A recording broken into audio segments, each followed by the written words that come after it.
बुद्धिजीवी वक्ता विद्वान राजनीतिक लोग हैं, उन्हें सुनना है। माननीय ओमकार सिंह बघेल साहब को सुनना है और हमारे माननीय के पाल जी को सुनना है और हमारे राष्ट्रीय प्रवक्ता उमाशंकर पाल जी को सुनना है और पहुंचीलाल धनगर जी हैं, हमारे किसान संगठन के राष्ट्रीय अध्यक्ष माननीय रामानंद पाल बाबू जी हैं। सबके भाषण होगा। मैं जी के लिए इसलिए बोल रहा हूँ कि किसी की ट्रेन होगी तो बहुत इमरजेंसी जिनका ट्रेन होगा वही जाइएगा, अन्यथा पूरा समय हमें दीजिएगा, ठीक रहेगा ना। सम्मानित साथियों, आज बहुत ही बढ़िया कार्यक्रम चल रहा है और हमारे तमाम नेताओं ने अपने अपने बात को रखे, हमारे तमाम प्रत्याशियों ने अपनी बात को रखे, जिला अध्यक्षों ने अपनी बात को रखें और भी राष्ट्रीय नेताओं ने बात को रखें और बहुत ही अच्छा चर्चा चला लोकसभा चुनाव को लेकर के, संगठन को लेकर के। कुछ बातें मैं सर आप सभी लोगों के सामने पार्टी से गठन से लेकर के अब तक न रखना चाहिए, क्योंकि हमारा जो यह संघर्ष है, जो ये लड़ाई है, हमारा अब तक का अनुभव है, जहां थोड़ा सा राष्ट्र उदय पार्टी का शुभ होना शुरू हुआ, वही हमारे शुभ चिंतकों की चिंताएं बढ़ जाती है। ऐसे बात हमारे शुभ चिंतक हैं, जहां राष्ट्रीय पार्टी का शुभ होना शुरू हुआ उनकी चिंताएं बढ़ जाती है। उनको कहते हैं शुभ चिंतक। ऐसे शुभ चिंतकों की फौज हमारे पास बहुत बड़ी तैयार हो गई है। इसलिए आज हमें पार्टी निर्माण से लेकर के अब तक की बात करने की जरूरत है। सम्मानित साहब, 2 अक्टूबर को पहली बार पार्टी गठन की बैठक आपके इसे लखनऊ दारू सभा में हुई। हमें उपस्थित जन समुदाय ने राष्ट्रीय अध्यक्ष की जिम्मेदारी दिया और एक बड़े ही पढ़े लिखे बुद्धिजीवी व्यक्ति को राष्ट्रीय महासचिव की जिम्मेदारी मिली और एक दूसरे बड़े ही बुद्धिजीवी पढ़े लिखे अध्यापन का कार्य कर रहे व्यक्ति को राष्ट्रीय कोषाध्यक्ष की जिम्मेदारी मिली। जैसे हम लोगों ने पूरा दौड़ धूप करके पूरे हिंदुस्तान में 111 सदस्यों का पूरा बायोडाटा तैयार कर लिया, सिग्नेचर ले लिया, आईडी ले लिया, जब जमा किया तो 1 महीने बाद स्क्रूटनी के लिए चुनाव आयोग में बुलाया जाता है। वह लेटर आया, फोन आया महासचिव के पास और महासचिव ने इतनी गद्दारी किया कि हमें बताने का काम नहीं किया। गद्दारी का हमारे साथ में शुरुआत शुरू से ही हो चुकी है। पार्टी गठन हुआ नहीं, इसका नतीजा कि विलम्ब होने लगा। फिर हमें चिंताएं बढ़ने लगी कि अब तक तो फोन आ जाना चाहिए था। फिर हमने फोन किया, उसी दिन चुनाव आयोग दिल्ली से बताया गया, अरे आपको तो आज यहाँ पे आना चाहिए था, आपका स्क्रूटनी का डेट था, तो आज आप फोन कर रहे हैं। हमने कहा आपको फोन करना चाहिए था, आपका तो फोन आया नहीं। बोले हमने महासचिव को फोन किया था, आप पूछिएगा। फिर गद्दारी का सिलसिला शुरू हो गई शुरू से। फिर भी हमने कैसे भी तरीके से मेहनत करके, परिश्रम करके, जा करके हमारे के जी, हम सभी लोगों ने मिल करके पार्टी का गठन किए। 6 महीना पूरा लगा।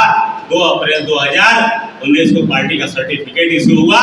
तब तक और जितने कर्मठ, जुझारू, विद्वान तमाम पार्टी से लगे हुए थे, सब के सब छोड़ के पार्टी जा चुके थे। ऐसी विषम परिस्थितियों में पार्टी को खड़ा करना पड़ा। फिर 2 अप्रैल 2019 को सर्टिफिकेट आने के बाद जनता के बीच में सुख दुख में शामिल होते होते हमने पहला बड़ा कार्यक्रम दिल्ली जंतर मंतर पे 24 नवंबर को लिया था।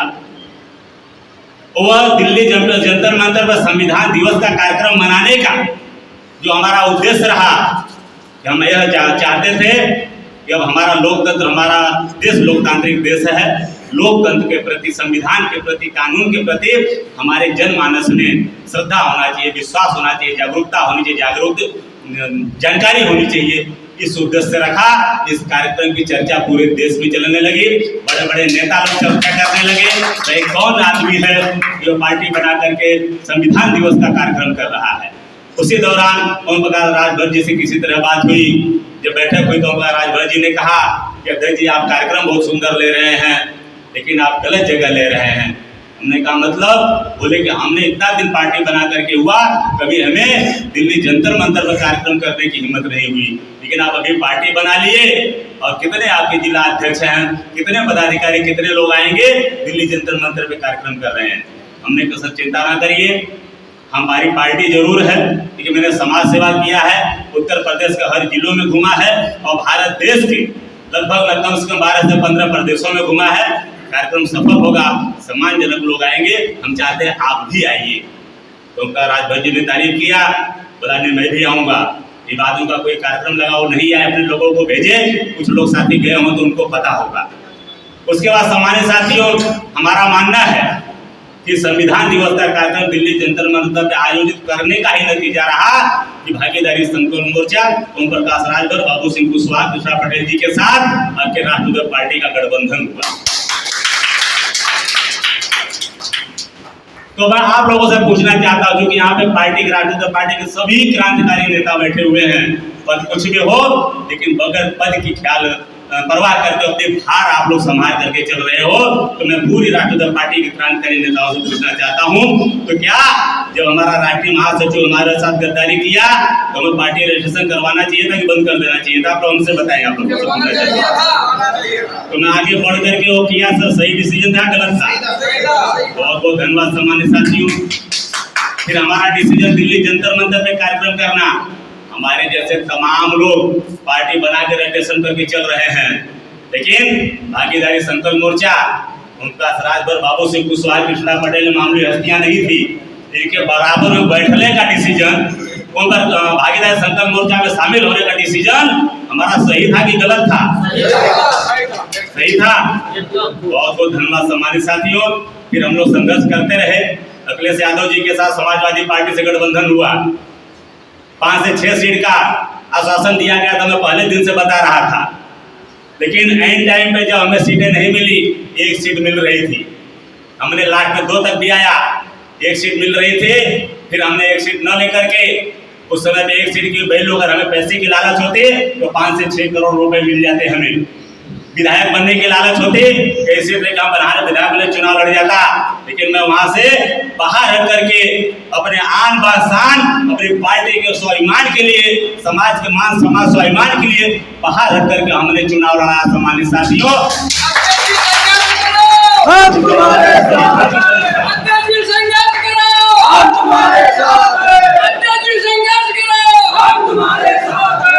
डिसीजन सही था कि गलत था?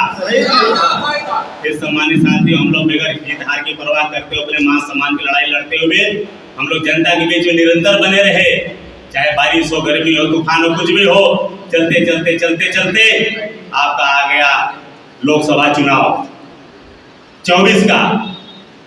हम लोगों ने अपने प्रत्याशियों के लिए 4 महीने 6 महीने पहले जारी कर दिया था। उसके बाद चूंकि अब राजनीति में हो गया है, पहले था चर्चा, पहले राजनीति की चर्चा करो, नेता बन रहे हो चर्चा करो, आप चुनाव लड़ना चाहते हो चर्चा करो, चर्चा, फिर पर्चा भरो, पर्चा, फिर खर्चा करो, चुनाव लड़ो, ये था ना। और सोशल मीडिया में एक नया कंसेप्ट आ गया है, फोटो सेशन। जब ये सब करते करते हमारी बातें पल्लवी पटेल जी के से हुई, तो हुआ कि हम लोग एक साथ में मिलकर के गठबंधन करके साथ में लड़ते हैं, आगे चलते हैं। हमने साफ साफ बता दिया था कि हमने इतने लिस्ट जारी कर दिया, वो लिस्ट में हमने तुरंत भेज दिया।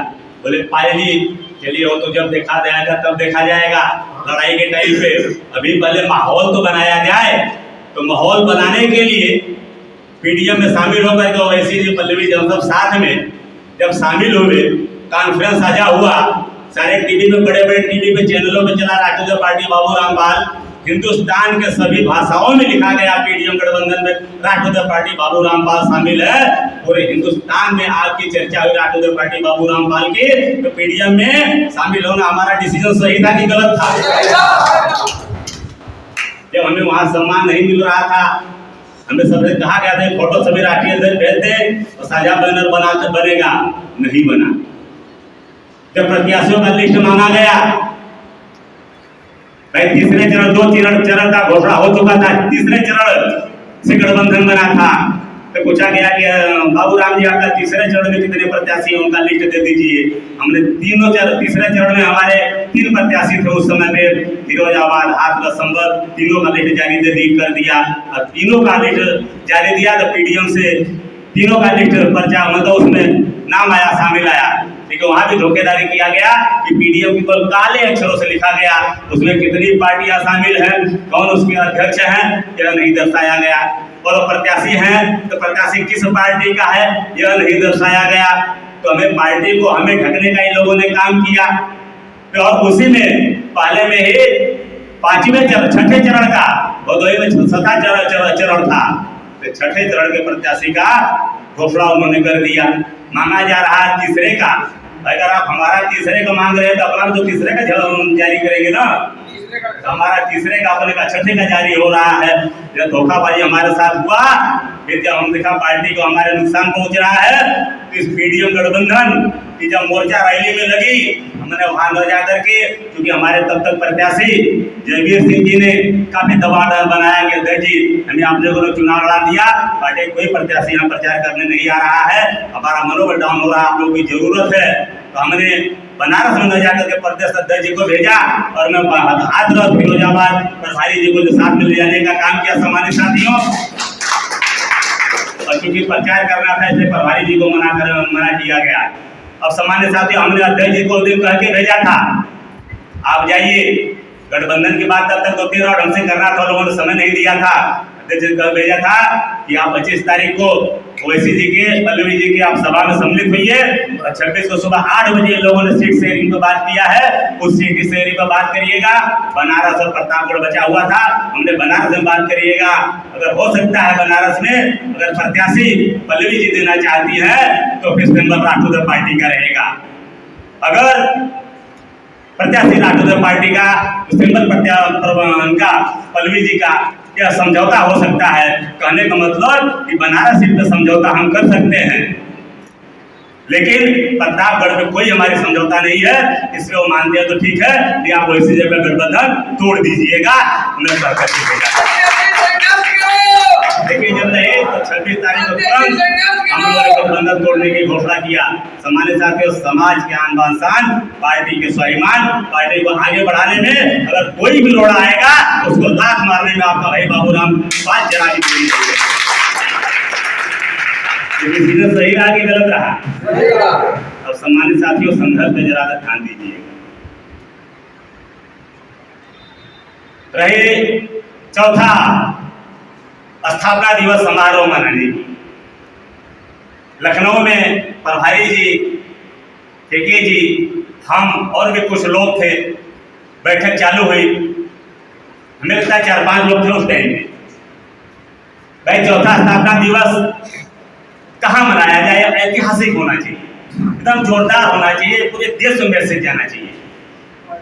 तो तमाम छोटी बड़ी बातें होते होते आकर के बात रमाबाई अम्बेडकर मैदान में रुक गई, और प्रभारी जी का पूरा इरादा रहा कि कुछ भी हो जाए, अध्यक्ष जी कार्यक्रम तो चौथा स्थापना दिवस रमाबाई अम्बेडकर मैदान में ही होना चाहिए। तमाम प्रभारी जी ने आगे पीछे के उदाहरण भी दिए, सारी बातें किए, क्योंकि हमें चित्र पता था, सभी चित्र पता था कि राजनीतिक पार्टी की इतनी लायकी नहीं थी, इतनी ताकत नहीं थी, इतना जनबल धनबल नहीं था कि रमाबाई अम्बेडकर मैदान में कार्यक्रम कर सके। लेकिन हमने प्रभारी जी की भावना को, केके जी की भावना को, सभी पदाधिकारियों की भावना को समझते हुए और पार्टी के हित में, पार्टी के मान समाज स्वाभिमान में रमाबाई अम्बेडकर मैदान में कार्यक्रम करने का तय कर दिया। सम्मानित साथी, कार्यक्रम तय हुआ, उत्साह से लोग भरे पड़े थे, तो अब पैसे कहाँ से आएंगे, जनता कहाँ से आएगी? प्रभारी जी, लेकिन कुछ भी हो, प्रभारी जी बढ़िया जामवंत का काम करते। हम हनुमान जी के जैसा कभी कभी हमें लगता है कि यार समुद्रवा डाक पाऊंगा कि नहीं, लेकिन तो जामवंत के जैसा हौसला बढ़ाते हैं कि नहीं छलांग तो मार ही दो, जब मार दोगे तो कैसे न कैसे तो डाक ही जाओगे। और वैसे प्रभारी जी राजनीतिक पार्टी का मैं कई बार कहता हूँ कि हमने तो एक खाका बना करके रखा हुआ था, लेकिन उस खाका में जान फूकने का काम मैंने प्रभारी जी ने किया, रामाश्रय पाल जी ने किया।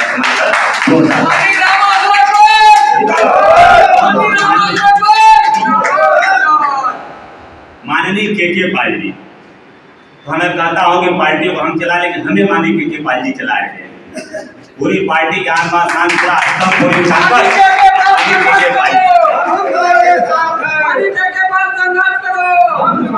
देखिए, इस विषय में जो बातें हैं मैं इसलिए बता रहा हूँ कि आप लोगों को भी जानकारी होनी चाहिए। वैसे आप सभी लोग संघर्षवादी संघर्ष कर रहे हैं, आप सब भुक्तभोगी भी हैं, हमें अच्छी तरह पता है। आज जितने लोग राष्ट्रीय पार्टी में काम कर रहे हैं, सभी लोग, जो मैं भुक्तभोगी अपनी बातें बता रहा हूँ, आप लोग भी इसके शिकार हो। लेकिन मैंने बताना है जरूरी, जब तय हो गया प्रभारी जी ने हौसला बढ़ाने के कहते जी चिंता ना करो, 100 गाड़ी तो हम कानपुर से भेज देंगे। हमने कहा बहुत अच्छी बात है। हमने कहा आर्थिक व्यवस्था कैसे है? बोले ज्यादा नहीं, 50 से 60 हजार रुपये हम यहाँ की व्यवस्था के लिए भी दे देंगे। हमने कहा अच्छी बात है। और माननीय के जी और जो है कि हौसला बढ़ाए, बोले करो घबराओ मत, पूरा लखनऊ में घुमा जाएगा, लखनऊ को लोग आ जाएंगे, ज्यादा नहीं 2 लाख रुपए जो है हम व्यवस्था करा देंगे। बोले बहुत अच्छी बात है। फिर हमारे राष्ट्रीय प्रवक्ता जी उमाशंकर जी थे, बोले ज्यादा तो नहीं, एक भाई 20-25 गाड़ियां जो है कि हम जो है जौनपुर से लाएंगे और 20-25 हजार रुपये आर्थिक सहयोग भी कर देंगे। एक बार चलो इतना, जबकि गेट आप लोग तोड़ रहे हैं तो बचा हुआ 1-2 गेट तो अपने गधे से भी तोड़ दूंगा और अम्बेडकर जयंती अम्बेडकर पार्क में कार्यक्रम सफल हो जाएगा। सम्मानित साथियों, सभी लोगों ने बड़े जोर शोर से लगे और गजब का उत्साह रहा। उस कार्यक्रम की देर रही कि वहां से लोगों को लाने के लिए आप लोगों ने गांव गांव घर घर तक गए, प्रचार प्रसार किए, लोगों से सपोर्ट लिए, लोगों को बैठाए, लोगों को यहाँ तक कार्यक्रम में लाए और कार्यक्रम तो सुपर डुपर सफल रहा। एक अच्छा मैसेज गया, ये हमारा मानना है सम्मानित साथियों। लेकिन वो कार्यक्रम करने में परमिशन में बड़ी समस्या आई। जो लोग कभी कभी बातें करते हैं ना कि राष्ट्रीय अध्यक्ष जी अकेले डिसीजन ले लेते हैं, इसलिए मैं आप लोगों को बताना चाह रहा हूँ। जब वहां पर परमिशन के सारे दरवाजे बंद हो गए, लास्ट के 1 हफ्ते बचे, पहले प्रयास किया पर विधायक जी ने, के जी ने, इनका स्वास्थ्य डाउन हो गया कि किसी और को पेपर दिए, थोड़ा पैसे दिए, वो भी नहीं कर पाए। 1 हफ्ता रह गया, हाथ उठा दिया तो हमें दौड़ के करना पड़ा। लास्ट मोमेंट में यहाँ से स्थिति आ गई कि वहाँ का अधिकारी रबाबे अम्बेडकर मैदान में रखा था, बड़े अधिकारियों के पास गया कंप्लेन लेकर के, वहाँ में पहुंचा, इतना दबाव बनाया, वो कहा कि अध्यक्ष जी दबाव बनाएंगे तो मैं आत्महत्या कर लूंगा। मैंने कहा कि तू जितना जल्दी हो सकता है तो नालायक आत्महत्या कर ले, कम से कम मैं जेल में जाकर शांति से तो रहूंगा, सम्मान से तो रहूंगा। दबाव बनाया था, तब परमिशन लोगों का कार्यक्रम हुआ था, उसको भुक्तभोगी हम हैं, अच्छी तरह जानते हैं। और उसका सम्मानित साथियों बता दूं, प्रभारी जी ने, देखिए मैं शिकायत नहीं कर रहा हूँ, आप लोग सोचिए मैं शिकायत कर रहा हूँ, आप लोग इसके भुक्तभोगी हैं। हौसला बढ़ाए, मैं धन्यवाद देता हूँ। वहां से एक भी पैसे कार्यक्रम के लिए नहीं है, लाखों रुपए लगा, गाड़ियां आई, खर्चे हुए, लोग खान पान की व्यवस्था की, इसके लिए मैं धन्यवाद देता हूँ। एक भी पैसे कार्यक्रम के लिए नहीं आए। विधायक जी ने मेहनत किया, हमें लगा रहा 25 हजार रुपये लखनऊ से इकट्ठा होकर के आया और जौनपुर से भी लोग आए, गाड़ियां आए, 1 भी रुपये नहीं आया। पूरी जब यहाँ तक अटक गया, पटिशन हुआ, सब हुआ, खाना की व्यवस्था, सारी व्यवस्था, उसमें हमारा सबसे बड़ा, हमारा दाहिनी भुजा, हमारा दाहिना हाथ बन करके काम हमारे भाई सर्वेश पाल जी ने किया कि टेंट, तंबू और पूरी मंच लाइट की व्यवस्था चुनाव से करके यहाँ लाने का काम किया। और आर्थिक व्यवस्था हमारे तमाम चाहने वाले लोगों ने, किसी ने 50 हजार, किसी ने 25 हजार, किसी ने 20 हजार, किसी ने 10 हजार, ऐसा योगदान देकर के यह कार्यक्रम सफल हुआ। मंच माई की व्यवस्था हुई, आप लोगों ने आया होगा, आप लोगों को खाना पानी की भी व्यवस्था हुई, ऐतिहासिक कार्यक्रम हुआ, कार्यक्रम पूरा सफल हुआ। सम्मानित साथियों, हमारा आपका सबका पार्टी का आन बान सम्मान बढ़ा कि नहीं बढ़ा? उसके बाद अगर हमारा ये डिसीजन आप लोगों से पूछ रहा हूँ, क्या मैं रुक करके बोलता है प्रभारी जी पैसा लाओ, विधायक जी पैसा लाओ, प्रवक्ता जी पैसा लाओ, यह करना उचित था कि अकेले डिसीजन लेकर के अपने पैसे की व्यवस्था करा के कार्यक्रम को सफल बनाने का डिसीजन है हमारा सही रहा कि गलत रहा? आप लोगों से पूछना। फिर सम्मानित साथियों, रथ यात्रा की बात आती है। हमने बगैर पूछे किसी से बगैर चर्चा किए पार्टी हित में उसी अम्बेडकर नगर के मैदान से कार्यक्रम की घोषणा रथ यात्रा के कार्यक्रम का घोषणा किया था कि 16 मार्च मल्हारराव होलकर की जयंती पे भिंड मल्हारराव होलकर की छत्र से रथ यात्रा निकल करके 31 मई को राजमाता अहिल्या देवी होलकर की जयंती पे रथ यात्रा का समापन होगा। सम्मानित साथियों, रथ यात्रा हुआ पूरे देश, पूरे उत्तर प्रदेश, मध्य प्रदेश में कुछ जिलों में घूमा, उसका समापन भी हुआ, पार्टी का प्रचार प्रसार हुआ, पार्टी में जागरूकता आई। तो डिसीजन सही रहा कि गलत रहा? सम्मानित साथियों, बड़ी समस्या हमें झेलनी पड़ी समापन के कार्यक्रम में। 1 हफ्ते का समापन कार्यक्रम रहा, हम रथ यात्रा लेकर के चल रहे थे और तमाम साथी चल रहे थे। फिरोजाबाद में रथ यात्रा आई, वहां से जब आगे बढ़ना था औरैया होकर के जालौन, राठ, उधर हमीरपुर जाकर के बादा सिंह कानपुर होकर के आना था 21 तारीख को। हमने प्रभारी जी से बात करते रहा, प्रभारी जी मंच की, माइक की, कुर्सियों की क्या व्यवस्था हो पाई, नहीं हो पाई। क्योंकि एक चीज में भरी सभा में कह रहा हूँ, पार्टी के सभी क्रांतिकारी नेताओं के सामने कह रहा हूँ, प्रभारी जी का जितना भी काम रहा है 100 का 100% रिजल्ट देने वाला काम है। जो प्रभारी जी ने कहा है वो प्रभारी जी ने उससे ज्यादा किया है। चाहे घाटापुर में का 2 कार्यक्रम हुआ हो, चाहे कहीं जाना हो, कुछ करना हो, प्रभारी जी ने अगर कहा है कि मैं 100% काम करूंगा तो उसका 1000% रिजल्ट देने का काम प्रभारी जी ने किया है। प्रभारी जी ने कहा कि अकबरपुर में हम राजनीतिक हिसाब किताब बन रहा है कि कार्यक्रम का समापन करेंगे। हमने कहा बिल्कुल करिए तैयारी, लेकिन मंच माइक की व्यवस्था कार्यक्रम के समापन में जो होगा कहाँ से होगा? प्रभारी जी ने कहा कि अध्यक्ष जी चिंता ना करिए, ये पूरी व्यवस्था हम करेंगे। हमने पूरा विश्वास प्रभारी जी पे था, हमने कहा अच्छी बात नहीं करिए। फिर बाद में इन बात उसमें प्रदेश अध्यक्ष जी हुए, प्रभारी जी प्रदेश अध्यक्ष जी व्यवस्था करने लगे। उसे कहे कि अध्यक्ष जी कितनी कुर्सियां लगवाएं? हमने कहा कितना सोचे हैं? बोले कि 10,000 कुर्सी। हमने कहा न करिए, 10,000 कुर्सी की 14 से 15 लाख रुपए खर्चा आ रहा था। हमने कितनी जनता नहीं आएगी, और कम करिए। रात में करते करते 2-4 दिन, 5-6-7 दिन रह गया, 5-6-7 दिन से ज्यादा नहीं रह गया। हमने कहा कि मंच वाले को, माइक वाले, टेंट वाले को टोकन दिया गया, बयाना दिया गया। बोले अध्यक्ष जी पैसा नहीं आ रहा है। प्रदेश अध्यक्ष जी कह रहे हैं बंगाल से पैसा आएगा, लखनऊ से आएगा, प्रतापगढ़ से आएगा, देंगे, आज देंगे, काल देंगे। पिछले 15-20 दिन से चलते चलते जब 1 हफ्ते रह गया तो हमें हमारी आकलन लग गई कि यहाँ कुछ होना जाना नहीं। हमारे साथ सर्वे जी भ्रमण कर रहे थे रथ यात्रा में। हमने सर्वे जी से कहा, सर्वे जी आप जो पूरी व्यवस्था लखनऊ में थी अम्बेडकर मैदान में, उसको बोलिए कि पूरी की पूरी व्यवस्था ला करके कानपुर में दे दे। अगर पैसे कुछ ज्यादा लगता, भाड़ा किराया, हम देने के लिए तैयार हैं, बाकी वहां कुछ होना जाना नहीं है। तो सर्वे जी ने बात किया, उसको 5,000 रुपए हमने टोकन डाल दिया पूरी सेटअप का। फिर बाद में प्रभारी जी की बेचैनी बढ़ते गई, दिन कमते कम, कार्यक्रम समय नजदीक आते गए, आप बेचैनी बढ़ते गई, बीपी बढ़ते गई। हमने बात करते रहा, तो समझा कि परेशानी हो रही है। तब प्रभारी जी से हमने कहा, प्रभारी जी आप बिल्कुल चिंता ना करिए, अब आप केवल एक काम करिए कि अपने क्षेत्र में वहाँ कार्यक्रम के अगल बगल घूमना चालू करिए, उनको इनवाइट करना चालू करिए, उनको कैसे भंडारे की व्यवस्था होगी, कैसे ज्यादा लोग आए वो व्यवस्था करिए। और हम भी जो है कि औरैया आने और फिरोजाबाद से औरैया आने के बाद अपने रथ को मैं आगे बढ़ाने से मना कर दिया। फिर मैं भी कार्यक्रम स्थल पर रुका, अपने रथ को अगल बगल ही घुमाते रहा, जनता में मैसेज देते रहा। और हमारे साथ पूरे मंच माई का जो खर्चा व्यवस्था रहा, और सर्वेश जी को मैं पुनः धन्यवाद दूंगा कि खड़ा हो जाओ सर्वेश भाई, कहाँ जोरदार तालियां सर्वेश भाई के लिए। पूरा हमारा दर्द खत्म कर दिए, पूरी हमारा टेंशन हल्का कर दिए, पूरी मंच माइक कुर्सी जनरेटर जितनी व्यवस्था होती है सब जो है वो नाप लेकर के कानपुर पहुंचाने का काम सर्वेश भाई ने किया। उसका पेमेंट सर का सब आपके भाई बाबू राम पर पे आ गया। हमें कुछ न कुछ लोगों से सहयोग करके लेना पड़ा, बाकी हमारा 20 साल का सहयोग एक पैसा LIC करने में जो जोड़ रखा था बनारस की जगह बाउंड्री कराने के लिए, वह पैसा हमें टोटल का पूरा उसमें लगाना पड़ा। आज तक पैसा हमें वो आया नहीं। साथियों, तो क्या अगर उस समय अगर सहयोग नहीं मिला तो क्या हमने पार्टी का व्यवस्था करके सारी चीजों का सर्विस भाई से वहां पे पूरा चीज देने का जो डिसीजन लिया वो सही था कि गलत था?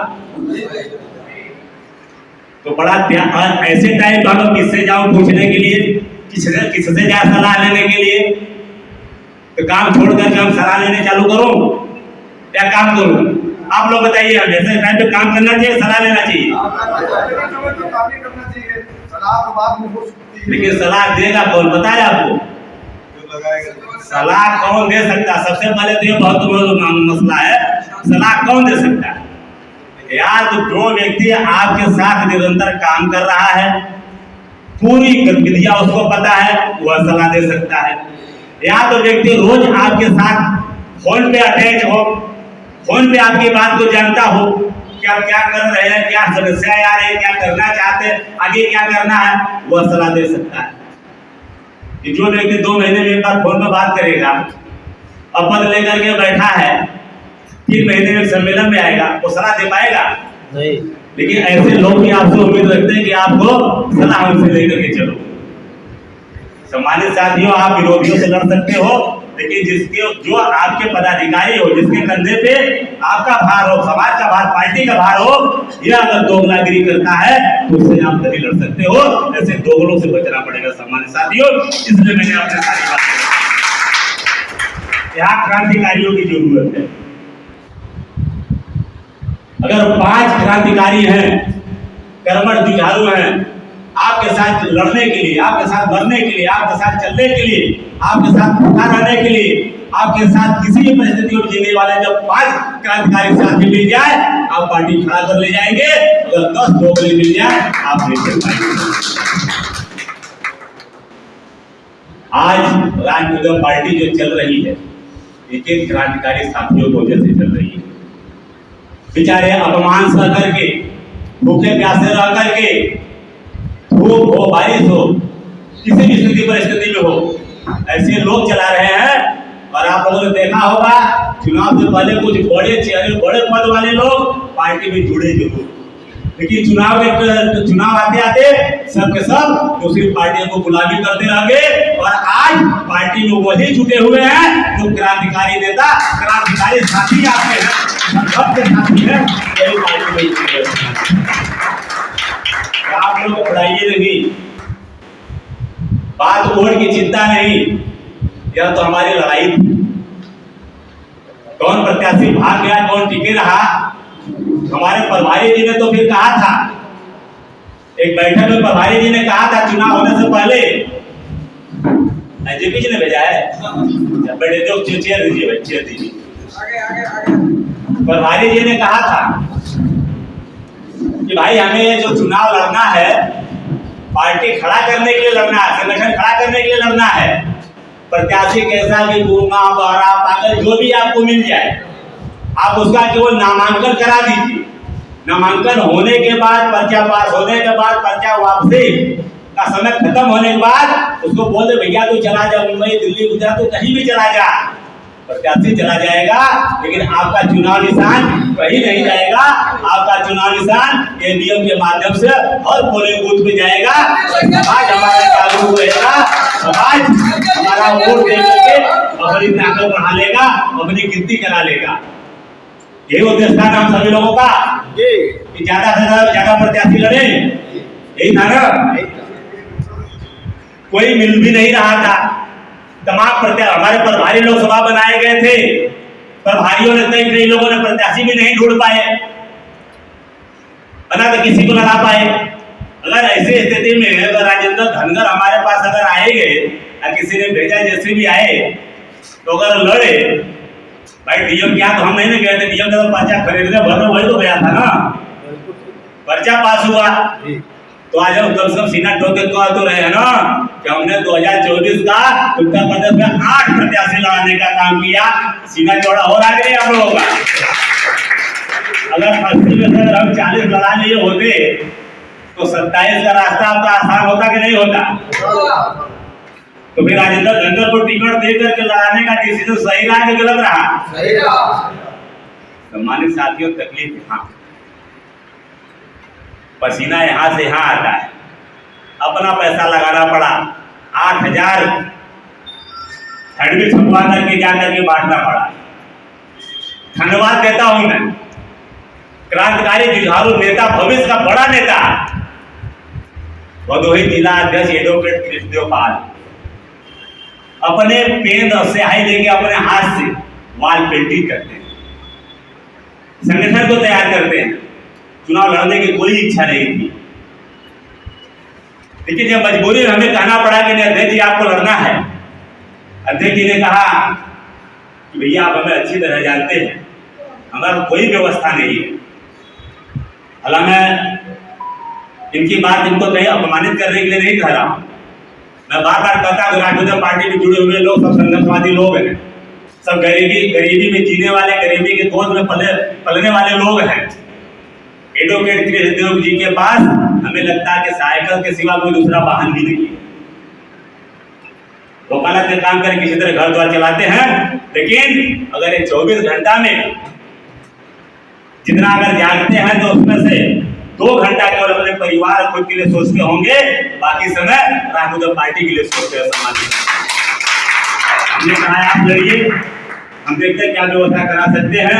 हमने बोल के राष्ट्रीय उपाध्यक्ष राजेश पाल जी है, बनारस के रिंकू पाल जी है, उद्योगपति, बोल करके हमने कहा कि आपको नामांकन का पैसा हम दिलाएंगे। उनको बोल करके आपको नामांकन का पैसा दिलाने का काम जो है कृष्णदेव का हमने किया। पूरी व्यवस्था, अपनी गाड़ी और अपना अजय को लगा, पूरी ताकत के साथ चलते रहा साथ में, और भी लोगों ने मदद किया, तब जाकर के आज सांस हम कर सकते हैं भदोही में हमारा लोकसभा में प्रत्याशी चुनाव। बाकी कितना सपोर्ट कितना क्या आ रहा है आप लोग भी जान रहे हैं। जिस भी जिले में जा रहे हैं, फतेहपुर से हमें 10,000 रुपए का सहयोग 1-2 बार तो डीजल 1,000-2,000 का मिला था। तमाम हमने घूमा, हमें लग रहा था फिरोजाबाद के साथ थोड़ा सा मिला था। 1,000 रुपए डॉक्टर जयवीर जी ने दिया था डीजल डालने का।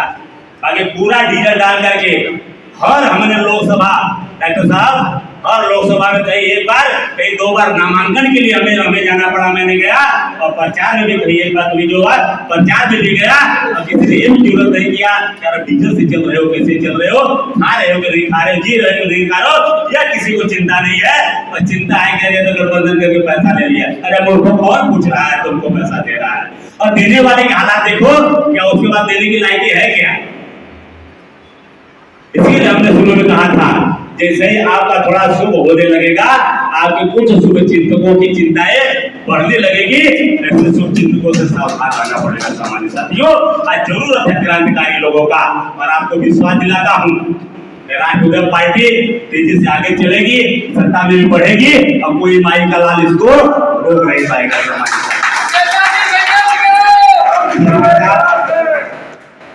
मैं चाहूंगा कि आज हमारे जिला अध्यक्ष की जिम्मेदारी कानपुर ग्रामीण के सुशील भाई को दी गई, फिरोजाबाद युवा संगठन की जिम्मेदारी अनुज भाई को दी गई, और हमारे जो है डॉक्टर साहब हैं उन्हें प्रदेश सचिव के साथ साथ आगरा मंडल की जिम्मेदारी दी गई। लेकिन आज एक बहुत बड़ा एक राष्ट्रीय पार्टी के लिए चमत्कारिक पद होने जा रहा है, क्योंकि हमेशा तन मन धन से सपोर्ट करने वाले और क्षेत्र में जाकर प्रचार प्रसार करके वोट भी मांगने वाले बहुत ही बड़े समाज सेवी, बहुत ही बड़े राजनीतिक भी कह ले, हमारे बीच में उपस्थित है माननीय श्री ओमकार सिंह बघेल साहब। मैं चाहूँगा हो जाए, और हमारे केके जी का और प्रभारी जी का पिछले मैं देख रहा हूँ 4-6 महीनों से दिली इच्छा है, हमसे कई बार कह चुके हैं, और इससे ज्यादा दिली इच्छा तो हमारी भी है, लेकिन हम कह नहीं पा रहा हूँ क्योंकि सर का कद इतना ज्यादा बड़ा है। तो हम पार्टी में, राष्ट्रीय पार्टी में काम करने वाले लोग संघर्षवादी लोग हैं, इससे ना कोई विधायक रहा, ना सांसद रहा, ना किसी के खानदान वाले लोग रहे, लेकिन सर ने सरकारें देखी है, मंत्रियों का, सांसदों का कार्यक्रम इन्होंने लिया है, बड़े अधिकारी रहे। तो आज राष्ट्रीय पार्टी में हम चाह रहे हैं कि मुख्य भूमिका में जुड़ करके पार्टी को सर जी आगे बढ़ाएं। तो सर जी को मैं राष्ट्रीय संगठन एक महामंत्री की जिम्मेदारी सर जी को देना चाहता हूं।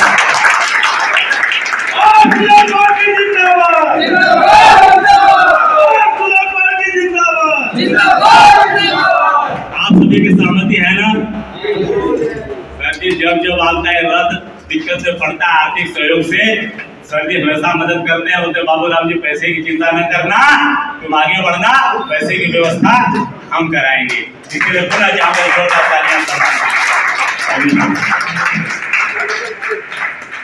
सर जी और आगे आ जाइए, और आगे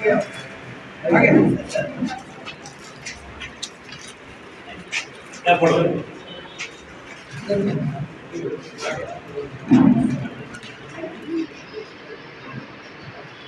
राष्ट्रीय पार्टी जिंदाबाद, राष्ट्रीय पार्टी जिंदाबाद। बहुत बहुत धन्यवाद सम्मानित साथियों। आपने जो चुनाव हुआ 24 में, आप 100% हम ऐसी स्थिति में थे, या तो जीतते या तो सीखते, तो हमने सीखने का पूरा काम किया है। आने वाला दिन आपका है और इस विषय में सभी नेताओं ने बता चुके हैं। तो मैं पुनः आप सभी लोग अपने कितना बहुमूल्य समय निकाल कर कितने दूर दूर से पधारे हैं पार्टी के आन बान शान स्वाभिमान के लिए, मैं आप सभी का दिल की गहराइयों से स्वागत करते अभिनंदन करते हुए धन्यवाद। जय हिंद, जय महाराष्ट्र, जय राष्ट्रीय पार्टी।